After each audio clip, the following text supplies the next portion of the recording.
Avec ses lignes épurées, aux couleurs sobres et au design sorti tout droit de l'imaginaire, voici la première machine à café éco-conçue et recyclable au monde.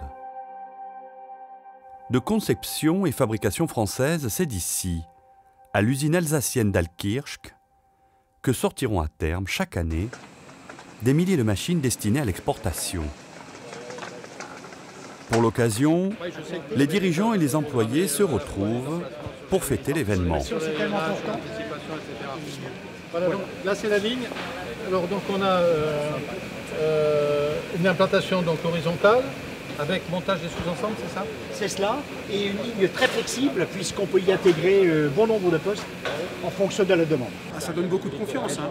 De la confiance, de la motivation et on a envie d'y aller. Hein. Ensemble, surtout il faut que ce soit un projet ensemble. Voilà. Créer Et comme quoi, avec toute cette complexité qu'on a initiée, finalement, on arrive à fabriquer simplement. Je veux dire, c'est cette. Chaque fois, on se dit, mais on a peur. Est-ce qu'on va avoir les compétences? Est-ce qu'on va avoir la solution? Est-ce que ça va pas être trop cher? Ben non, c'est pas trop cher parce qu'on a organisé le travail autrement.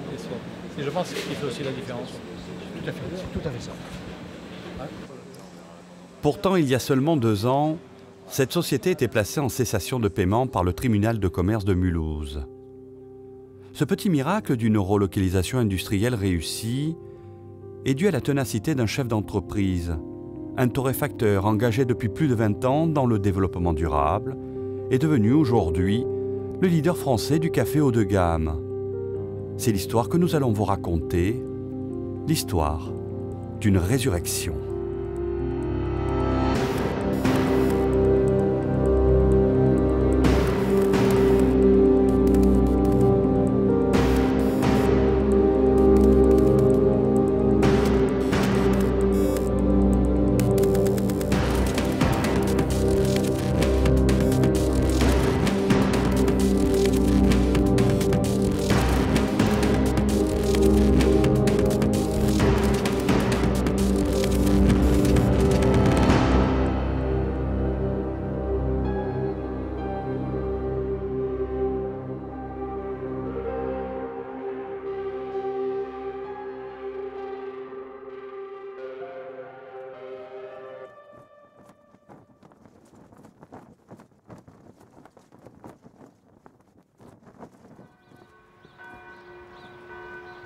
Nous sommes en février 2011, à Altkirch, cité ouvrière alsacienne de 6000 habitants.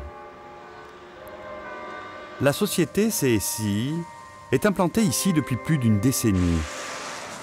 Elle y produit des centrales à vapeur et des fers à repasser de bonne qualité. Son directeur, Guy Richard, la gère depuis toujours en bon père de famille. Il aime son métier, il aime aussi sa région. Et il en parle avec passion.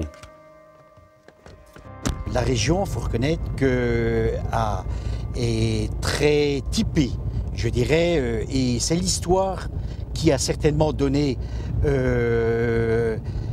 forgé un caractère aux habitants et a permis aussi d'avoir un environnement de qualité lorsqu'on voit les villages, la propreté des villages, la couleur, les ceintures vertes, un mouvement associatif très très important. Les gens s'engagent dans bon nombre d'associations pour être au service des autres. C'est un peu une caractéristique de l'Alsace.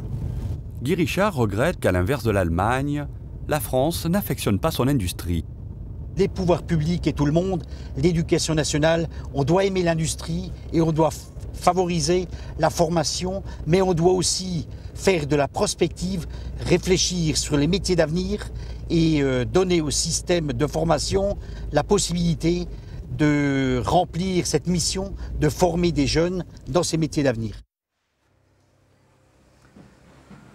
Bonjour madame, comment ça va l'assemblage? Ça va bien? Oui, ça va. Pas de soucis? Ça va. Très bien, merci. Depuis plusieurs années, son carnet de commandes baisse. Le produit est à faible valeur ajoutée. Ses clients font de plus en plus fabriquer ailleurs, notamment en Chine, et ses exportations chutent. À l'été 2009, c'est le choc pour ses 160 salariés. La société est déclarée en cessation de paiement et doit supprimer une 50aine de postes. Pour le dirigeant de cette entreprise familiale qui connaît bien tous ses salariés, c'est un drame personnel. Tiens, bonjour madame. Comment va? Notre entreprise, c'est malgré tout une petite structure, est avant tout une grande famille. Donc je connaissais, bien sûr, toutes les personnes de cette grande famille. Et lorsqu'il s'agit d'adapter une structure à une réalité économique, c'est un drame. C'est un drame humain pour les personnes qui sont touchées, mais croyez-moi, c'est aussi un drame pour celui qui est le décideur. On se dit aussi qu'on a échoué quelque part. On se remet en cause. Pourquoi est-on arrivé là? Qu'est-ce qu'on a mal fait? Bien sûr, en ce qui nous concerne, il y a eu conjonction de différents problèmes dans différents pays, notamment à l'export, et il a fallu adapter les structures. Mais néanmoins, c'est un drame humain lorsqu'il s'agit de coucher sur une feuille de papier des noms de personnes et des personnes que vous avez côtoyées durant des décennies. Le tribunal donne un sursis de 3 mois à la PME et nomme un administrateur. Martine Fredman, déléguée CFTC, nous raconte comment elle a traversé cette période. Ah, c'est horrible. C'est horrible. On n'endort pas. Et là, on a mis pendant 2 mois, 3 mois, de juin à août, même avant. Mais on a fait de l'intersyndicale, ce qui est obligé dans ces cas-là, quoi. Mais c'est difficile. Si les gens ne comprennent pas vraiment, quoi. Puis c'est pas nous, syndicalistes, qui décidons qui va rester, qui va partir. Ça, c'est très difficile. On a fait notre possible, on a fait ce qu'on pensait être humainement possible, et puis voilà, mais à un moment, il faut trancher, quoi. Ça, c'était pas à nous de mettre des noms sur les têtes, quoi. Heureusement, d'ailleurs. Je n'aurais pas me mettre à leur place. Mais bon, il fallait le faire.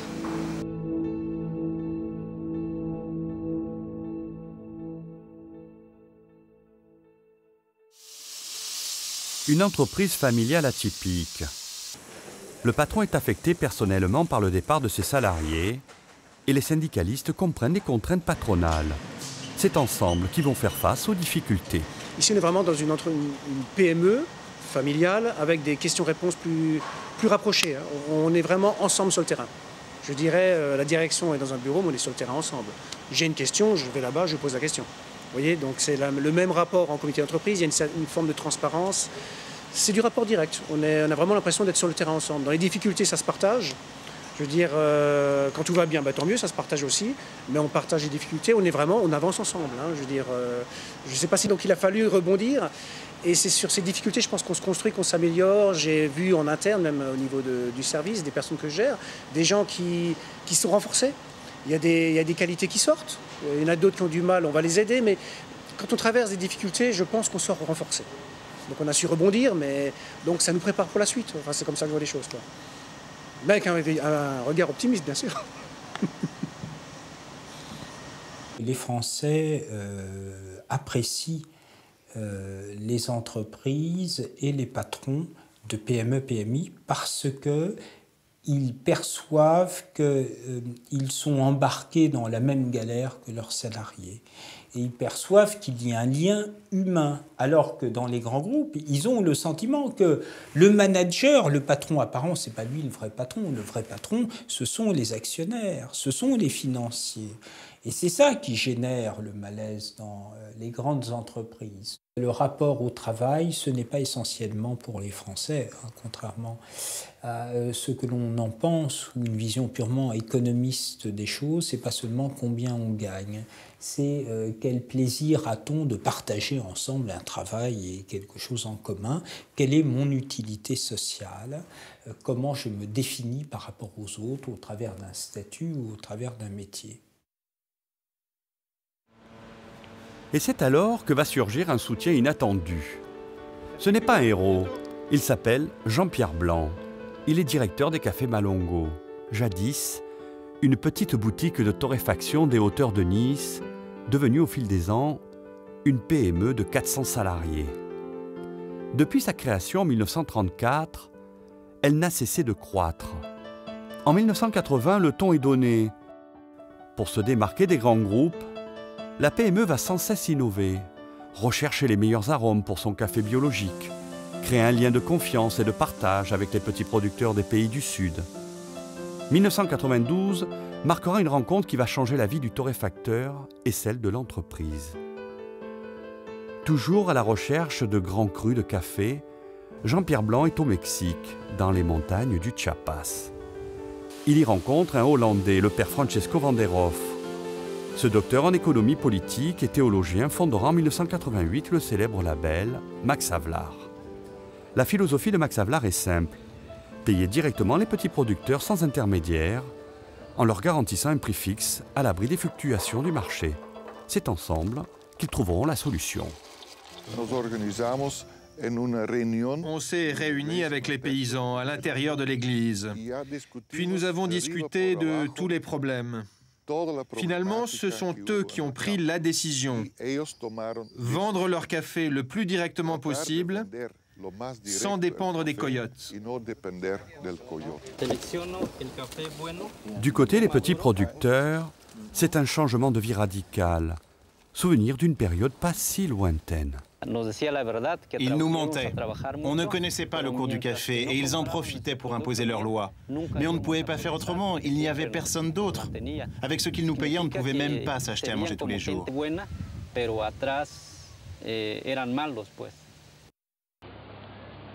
Un commerce équitable en constante augmentation qui fait vivre aujourd'hui plus d'1 million de familles de petits producteurs à travers la planète. Le torréfacteur va croître sur ce principe simple: trouver les meilleurs cafés et bien payer ceux qui le produisent en justifiant le prix de vente par l'excellence du produit.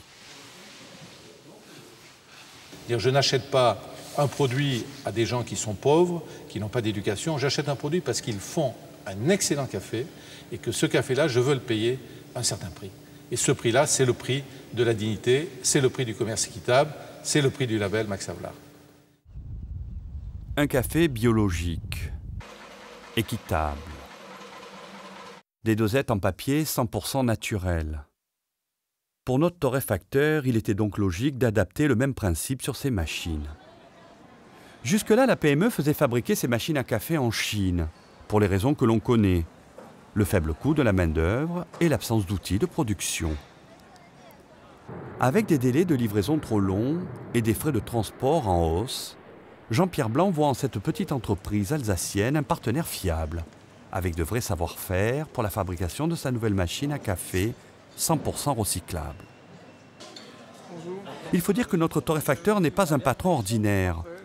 Fermement appuyé sur ses convictions de développement durable, la mondialisation ne l'effraie pas.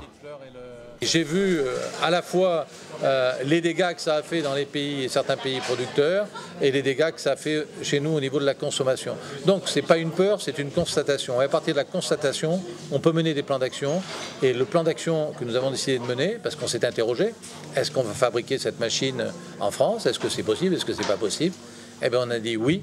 On prend le risque. On a eu la chance de trouver la dernière entreprise qui fabrique encore l'électroménager en France, entreprise familiale, indépendante, avec des valeurs humaines, avec des salariés qui travaillent bien.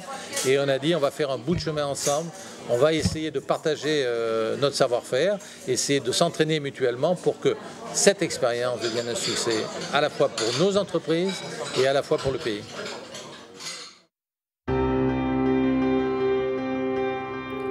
Il est aujourd'hui globalement admis que nous vivons dans un monde à bout de souffle, avec des ressources en quantité limitée.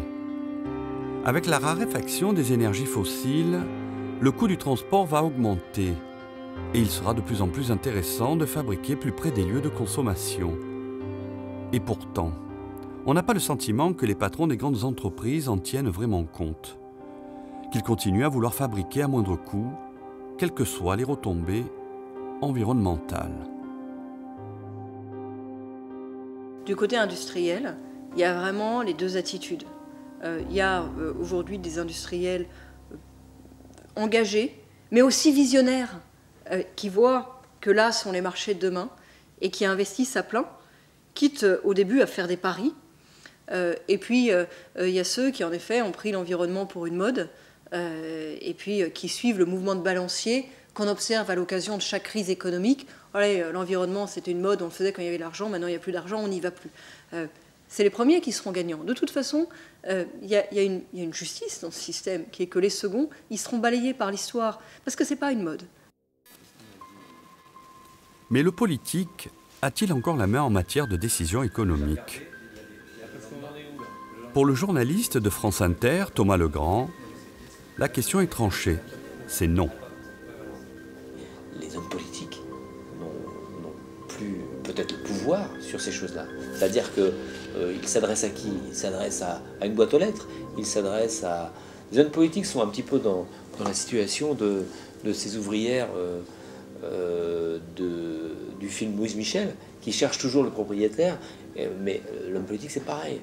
Il cherche toujours le propriétaire. Généralement, il lui a fait des ponts d'or pour qu'il vienne. Il lui a fait des zones franches. Il lui a installé des lignes électriques, fait une belle route. Et puis après, il pense que ça marche comme en politique, c'est-à-dire, ben voilà, je te fais ça, et donc tu t'installes, et c'est un contrat. Mais l'économie mondialisée, libérale, financiarisée, c'est plus ça. Et peut-être que les politiques, c'est pas qu'ils mentent, c'est qu'ils n'ont plus le pouvoir, et ça, ils peuvent pas l'avouer. Ils mentent sur le pouvoir qu'ils ont, en fait. Ils mentent sur le pouvoir qu'ils ont. La France est-elle prête à relever ce challenge du développement durable?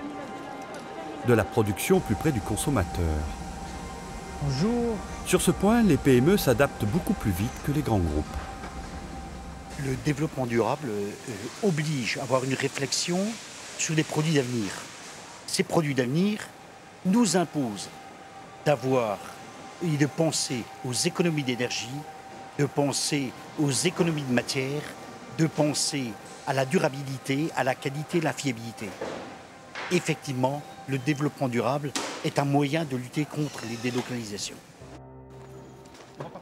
Au ministère, d'ailleurs, on le sait bien, les PME sont beaucoup plus réactives que les grands groupes. Il y a des procédures beaucoup plus lourdes dans les grands groupes parfois.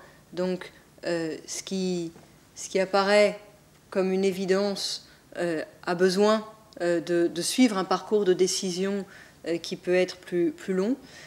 Et puis, dans les grands groupes, ça dépend aussi un peu, moi j'observe, de la personnalisation du pouvoir et de l'engagement du patron. Il y a des patrons très engagés qui font bouger leur groupe, parfois d'ailleurs contre les cadres intermédiaires, qui eux sont installés dans leurs procédures et ça ronronne. Et puis parfois, il y a des patrons qui n'ont pas compris. Moi, je crois que l'histoire balayera cela. Je pense que sur ces sujets d'environnement et de transformation de la société, dans un sens qui endosse plus les objectifs de développement durable, ceux qui n'ont pas compris seront balayés.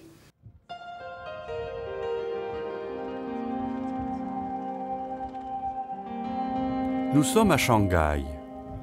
Ici, notre torréfacteur niçois s'est fait l'ambassadeur du développement durable, avec son café biologique et équitable Made in France. Les populations chinoises ont envie de changer, je veux dire. Ils ont déjà imaginé ce que sera le futur du marché de la société de consommation. On le voit, ils sont de plus en plus intéressés par des produits de qualité, par des produits sains, qui sont sans pesticides, sans engrais. Donc nous allons dans cette démarche-là. Le développement durable aujourd'hui en Chine, c'est une réalité. Ils ont très bien compris qu'on ne pouvait pas construire la Chine de demain en continuant des consommations telles que nous les avons aujourd'hui. Donc il va y avoir une transformation qui s'opère en Chine et elle va se faire par le développement durable, par les produits de qualité, par l'élévation du niveau de vie et vers un choix de vie peut-être différent. Fort de ses convictions et de son savoir-faire, Jean-Pierre Blanc part donc à la conquête de l'Empire du Milieu. La tâche est ardue car les Chinois ne boivent que du thé et ne connaissent que très peu le café. Voilà, donc ici on termine un peu cette dégustation. Vous voyez un peu les différentes tendances et je pense qu'il faudra qu'on approfondisse dans le détail tous ces différents aspects. Les Chinois se mettent au café français? C'est une nouveauté, une découverte. Les Chinois se mettent au café français. Ils partent à la découverte de goûts qu'ils ne connaissent pas, dont l'amertume, l'acidité un peu extrême, certaines notes très particulières. Et donc ce sont des futurs consommateurs de demain. Et donc il est nécessaire de les former à la fois sur les origines, sur les goûts, sur les différenciations et sur les modes de préparation du café pour que le café devienne, bien sûr, dans la formation, un cursus obligé et ensuite dans la vie de tous les jours, un plaisir de la vie. C'est pour cette raison qu'il développe depuis l'exposition universelle de Shanghai un partenariat avec l'Institut Paul Bocuse. L'excellence française, reconnue en matière de vin et de gastronomie, est désormais appliquée au café. Je trouve que le chocolat est trop fort car il couvre le goût du café.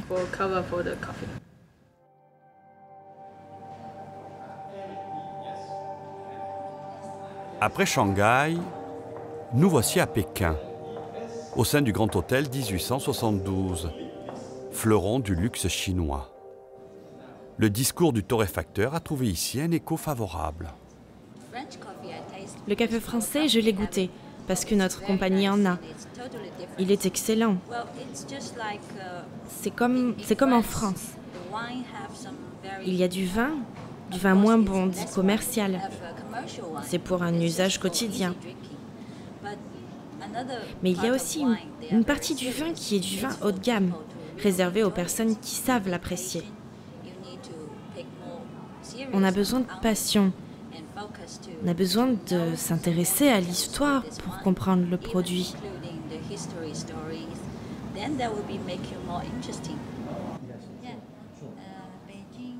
C'est un nouveau défi parce que la Chine a changé et aujourd'hui on voit l'émergence d'une nouvelle génération de managers, de clients qui entend être meilleurs en qualité que même ce que nous faisons nous-mêmes. Donc il y a un défi de l'excellence de la part des élites chinoises et c'est ce qui m'intéresse, c'est de participer avec eux à ce nouveau défi qui va nous permettre de développer une activité encore plus importante ici en Chine.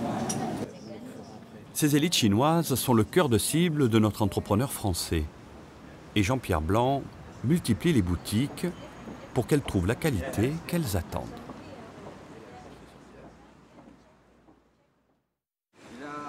Nous sommes au cœur du quartier des affaires. C'est l'heure de la sortie des bureaux. Tournée d'inspection avec le représentant de la marque à Pékin, Li Nonzong. C'est magnifique, c'est délicat. Bon. C'est joli. Peut-être.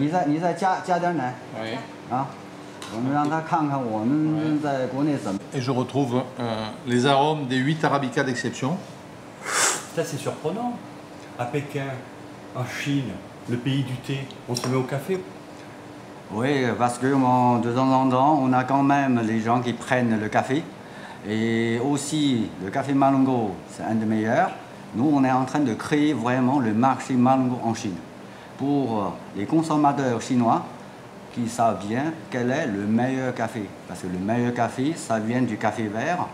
Je sais bien, M. Blanc fait grande attention de la qualité du café vert. On ne peut pas promouvoir la qualité d'un produit et la qualité de ce café si on ne fait pas de formation. Voilà, donc l'important, c'est la formation. Oui, bien sûr. Là, il faut faire. Il faut bien entraîner. Pour avoir un bon espresso, il faut un... Jean-Pierre Blanc est un optimiste et pense qu'il est temps de voir le monde autrement.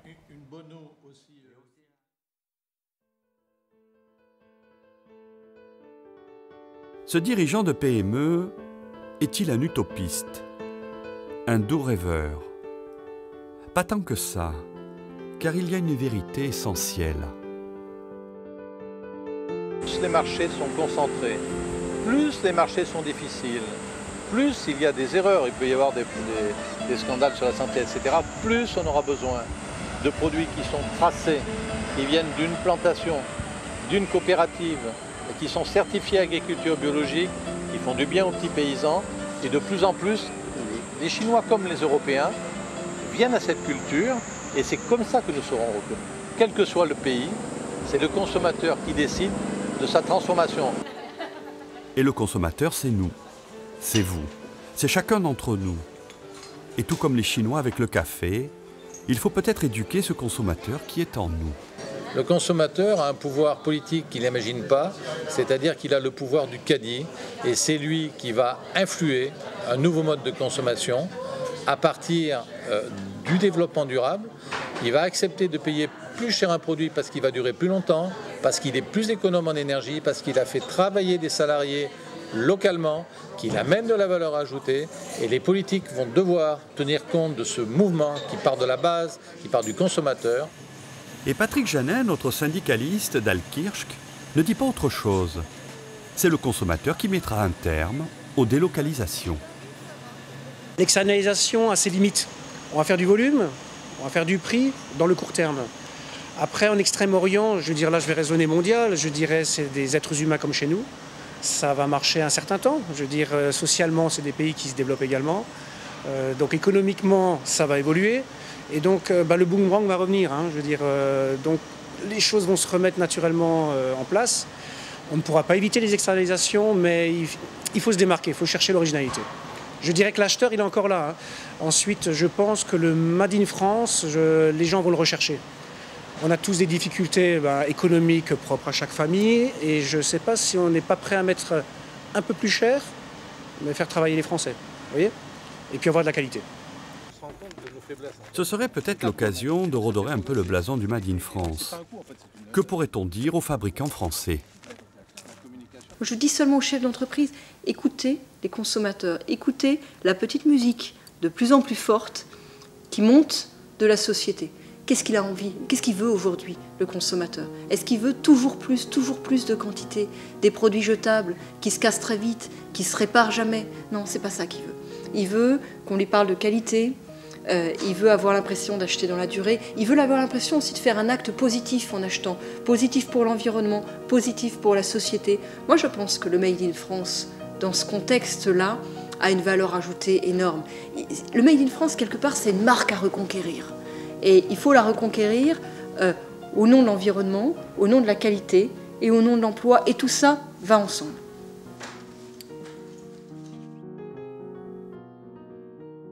Il existe déjà de nombreux sites axés sur la fabrication française. C'est un petit effort à faire individuellement, mais si 10 millions le font, le mouvement deviendra significatif. Acheter ce qui est produit localement, arrêter le raisin chilien de janvier qui nous vient par avion. Le parlementaire Yves Jégo a remis au président de la République en mai 2010 un rapport sur la relance du label Made in France. Et de mai 2010 à novembre 2011, le rapport Jégo est archivé. En novembre dernier, François Bayrou, Marine Le Pen commencent à faire campagne sur le thème « Achetons français ». Le rapport Jégo ressort dès lors de son placard et la communication présidentielle embraye. Il faut produire français, il faut acheter français. Opportunisme, simple oubli, ou plus prosaïquement, ce n'était pas une priorité en 2010. Quoi qu'il en soit, l'achat patriotique est désormais dans le programme des candidats à la présidentielle. Pas si sûr que cela suffise à relancer notre industrie. Dans le rapport d'Yves Jégo, par exemple, on insiste beaucoup sur les relocalisations d'entreprises. On dit que c'est ça l'objectif. Hein. Bon, nous, on a mené des études quantitatives pour voir l'ampleur du phénomène. Les relocalisations, sur 2009-2010, on en a identifié une vingtaine. Ça correspond en gros à 0,3% de l'ensemble des projets investis en France. 0,3%. Ça veut dire que c'est ultra marginal. Donc il faut arrêter de croire que la priorité en termes de politique industrielle, c'est de favoriser la relocalisation des entreprises. C'est des phénomènes qui existent, on peut toujours regarder pourquoi les entreprises ont relocalisé, etc. Mais ça ne peut pas être au cœur de la politique industrielle de la France, ou alors c'est un peu grave, quoi. Les produits de qualité durent plus longtemps parce qu'ils sont faits avec plus de soin, plus de temps et donc plus de travail. Pourtant déjà, il y a quelques années avait été lancée une campagne sur le thème « Nos emplettes sont nos emplois », campagne qui avait rencontré un bon écho dans l'opinion. Une étude montre qu'aujourd'hui, 72% des Français y sont favorables et que 90% d'entre eux acceptent de payer le même prix ou plus cher pour avoir un produit fabriqué en France. Encore faudrait-il pour cela un affichage clair de la provenance des produits. Alors, dans ce monde où le profit est roi, sommes-nous compétitifs? Le français est-il complexé par la mondialisation, démoralisé par la crise, aveuglé par le message de nos politiques, Pour le politologue Stéphane Rosès, il y a une vérité qui sonne comme une évidence. Si les Français sont les plus pessimistes du monde, c'est parce que nos gouvernants ont cru que dans un pays comme le nôtre, ils pouvaient justifier de là où allait le pays en fonction de contraintes extérieures dans lesquelles le pays ne se reconnaissait pas. Ce faisant, ce sont nos gouvernants qui ont accru le pessimisme des Français parce qu'en disant cela, ils leur disaient qu'ils n'avaient pas de ressources et de qualités propres pour avoir eux-mêmes à se mettre en mouvement. Ce qui explique que dans la globalisation, les Français veulent utiliser à plein la globalisation, mais idéologiquement, cette globalisation les effraie et leur fait peur. Et ce qui explique aussi que d'ailleurs, ils ne voient pas à quel point nous profitons de la globalisation. Ils ne voient pas à quel point nous sommes, par exemple, la première région touristique du monde. Ils ne voient pas à quel point notre pays est un pays attractif pour les capitaux étrangers. Et donc, dans la question du rapport aux entreprises, ils voient toujours plein de délocalisations, mais ils n'envisagent pas l'implantation de nouvelles entreprises et a fortiori, ils n'envisagent pas des phénomènes qui peuvent exister aujourd'hui comme les relocalisations. Et le maintien de la fabrication ne peut se faire qu'au prix d'investissements technologiques. C'est ainsi que la PME niçoise, pour développer et mettre au point sa machine à café 100% éco-conçue et recyclable, n'a pas hésité à se rapprocher d'experts en aéronautique. De nombreux brevets déposés, une chaudière froide à faible consommation d'énergie, des matériaux soigneusement triés et testés, c'est un petit bijou de technologie entièrement pensé depuis le début en termes écologiques. Nicolas, vous pouvez nous expliquer où a été le défi technologique? Alors, le défi technologique, il y en a plusieurs. En fait, il y a une partie, je dirais, vraiment d'éco-conception, d'utilisation de matériaux verts, de matériaux issus en fait du monde vert, de l'écologie. Mais par contre, ce sont des matériaux qui sont excessivement résistants, puisqu'on a besoin d'utiliser en fait d'avoir une extrême précision en fait de l'ensemble, et donc ce qui nous permet d'avoir un fonctionnement maximum, je dirais, lors du fonctionnement. Nous avons également une particularité, c'est que c'est la première machine au monde à être complètement démontable par n'importe qui, sans outils, quasiment sans outils, et qui nous permet, je dirais, de faire du tri sélectif éventuel. Et en fait, l'utilisation, c'est très simple. Grosso modo, un enfant de 8 ans peut démonter la machine sans difficulté et la remonter sans aucune difficulté.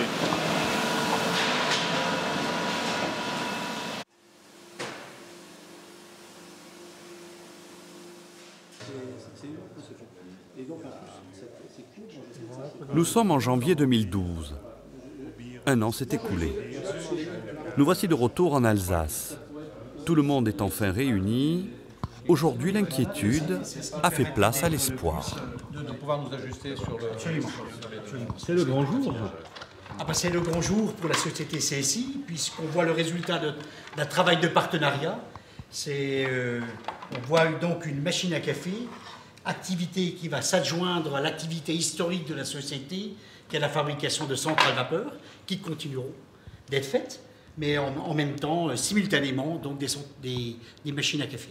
C'est une machine en plus qu'on ne peut pas fabriquer en Chine, parce que c'est vraiment un concentré de technologie, 4 ans de recherche et développement, beaucoup de brevets déposés, machine conçue, élaborée, fabriquée en France, une machine qui est faite pour durer, et cette machine est là devant nos yeux, éco-conçue, avec des exigences de qualité d'un niveau irréprochable, et voilà, maintenant on n'a plus qu'à appuyer sur le bouton. Cet exemple nous montre que la mondialisation aujourd'hui avérée n'est pas une fatalité et qu'elle peut engendrer de beaux projets. Commerce équitable, développement durable, relocalisation en mettant l'accent sur une qualité que l'on sait produire chez nous sont compatibles. Si le citoyen du monde, à chacun d'entre nous, prend conscience de ces enjeux. Ce combat solidaire et très individuel à la fois est une voie crédible pour faire durer une planète que nous avons déjà beaucoup malmenée par la recherche d'une croissance à tout prix et d'une rentabilité maximale. Nous pouvons toujours encore agir avant qu'il ne soit trop tard, afin que nos enfants demain ne puissent pas nous reprocher de n'avoir rien fait.